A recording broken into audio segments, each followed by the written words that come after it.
Kenshi hagiye havugwa ibintu byinshi bigiye bitandukanye mu mitangire y'akazi. Abantu benshi bakavuga ngo muri ino minsi ruswa yaracitse. Mu byegeranyo bigenda bitangwa, abantu benshi bavuga ko hano mu Rwanda ikintu cyitwa ruswa gisa nkaho cyacitse. Abandi bakavuga ruswa y'ikimenyane. Ubundi ruswa ni uguhereza umuntu ikiguzi runaka cyangwa se indi favor runaka atarakwiriye kugira ngo nguhe akazi. Murabizi neza ko muri Expo igomba kubitangira hano mu Rwanda. Expo y'umwaka wa 2019 igomba kuba ku itariki 22 z'ukwezi kwa karindwi kugeza ku itariki 11 z'ukwezi kwa munane. Abantu benshi, urubyiruko rugiye rutandukanye hirya no hino mu Rwanda baba bateraniye hari igikondo ahasanzwe habera Expo kugira ngo abantu bakomeze bagende bashaka akazi, barebe ko babonamo ibiraka ubundi iminsi ikicuma. Mwarabibonye ko urubyiruko rwa hano mu Rwanda abenshi kabisa basigaye barangiza amashuri yabo, kubona imirimo bikaza kuba ingorabahizi, dore ko kwiga n'ubuntu hano mu Rwanda. Abantu benshi baje kuba bitabira amashuri bariga, ariko kugira ngo babone akazi ntago ari benshi cyane bagafite. Mu minsi yashize barabibonye kuri convention, abantu benshi bari bagiyeyo ko babeshwe ko hari amafaranga. Ni kimwe mu bintu twaje kuba tugenda tubakusanyiriza amakuru atugeraho kuri YouTube channel yacu.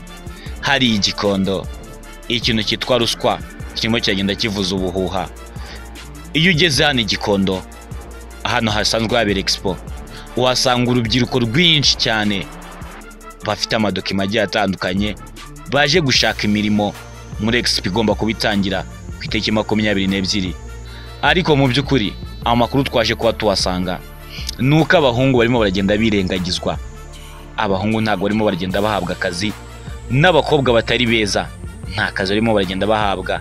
Kimwe mu bintu bigenderwaho ni ikintu cyitwa kuba umukobwa ari mwiza, ikindi kandi yemera kuryamana n'umuntu uri buze kumuha akazi.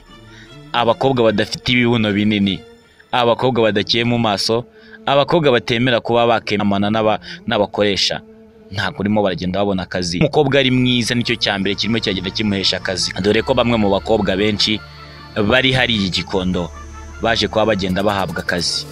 Nyamara abahungu benshi twaje kuba tugenda tuhabona baje kuba bagenda biramanta. Muri bamwe batabashije kuba bemera ko amazina yabo agenda atangazwa. Ikintu cyitwa ruswa y'igitsina kabisa hari igikondo ngo nicyo cyambere kirimo cyagenda kirebwaho. Umukobwa ufite ikibuno cyiza kimwe gikurura abagabo, umukobwa ufite mu maso heza, umukobwa usobanutse, umukobwa ukurura abagabo, nicyo kintu cyambere batanarebye no ku mashuri yize kiba kigomba kuba kigenda kirebwa hariya. Abantu benshi bakomeje kugenda babyibaza, ese ko ubusambanyi bwo baragenda bufata indi ntera, cyane cyane dore ko n'ubukene buri aho hafi.